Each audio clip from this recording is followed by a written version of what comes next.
after the February 18, 2016 presidential election, in which President Yoweri Kaguta Museveni declared a winner by 60.62%, followed by Dr. Kanuchiza Besigye of FDC with 35.61%. The second runner, Amama Mbabazi of Go Forward, who got 1.39%, ran to Supreme Court, challenging the election results. The Supreme Court of Uganda is the highest judicial organ in Uganda. It derives its powers from Article 130 of the 1995 Constitution.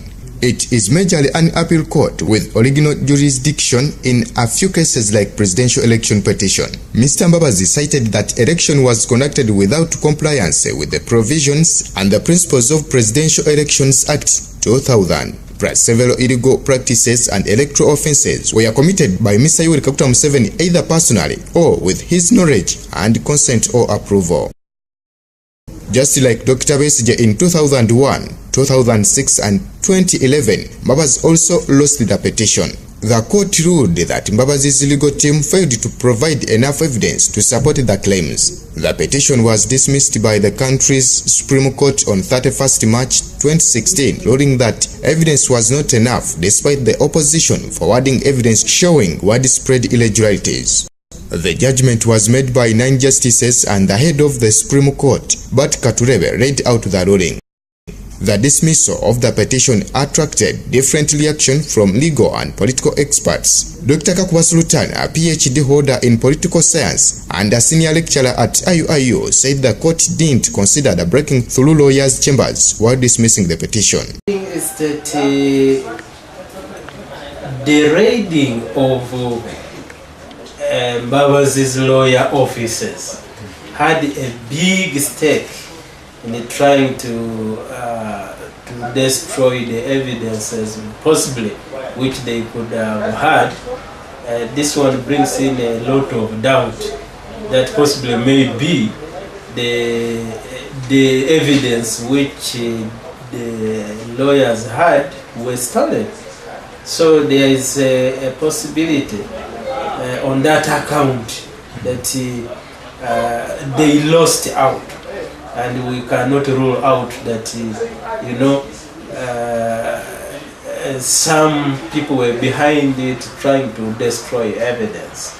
A lawyer at IUIU, Counsel Chiwalabi Arnold, said that the way court conducted the petition was more of a trial, as he says. The manner in which the petition was conducted, it was more of a trial than an inquiry. Yet when you look at the Constitution, it is to the effect that the Supreme Court shall inquire. An inquiry means you want based on the evidence brought by the petitioner's lawyers, but also to look at other circumstances to come up with a just decision. Because as a matter of fact, the petition was not for the petitioner alone, but it was for the entire country and the world at large.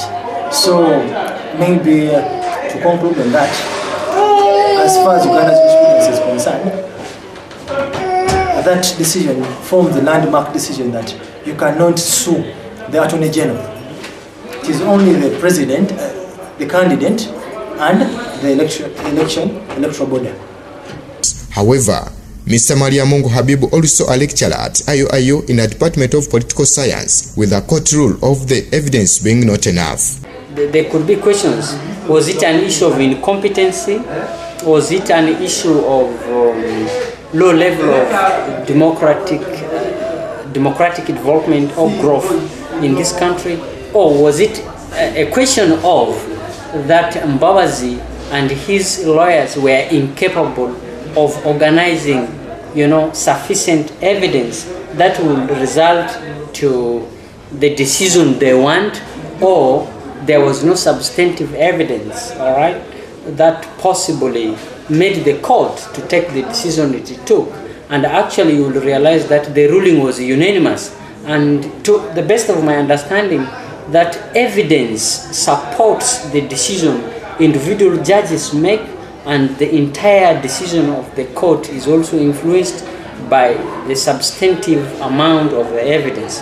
And therefore, reasonably, I do agree with them that the evidence collected possibly was not enough.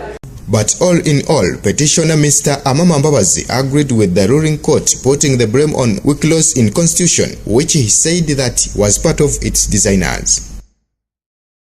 IUTV, Lubega Ibrahim Kasinga.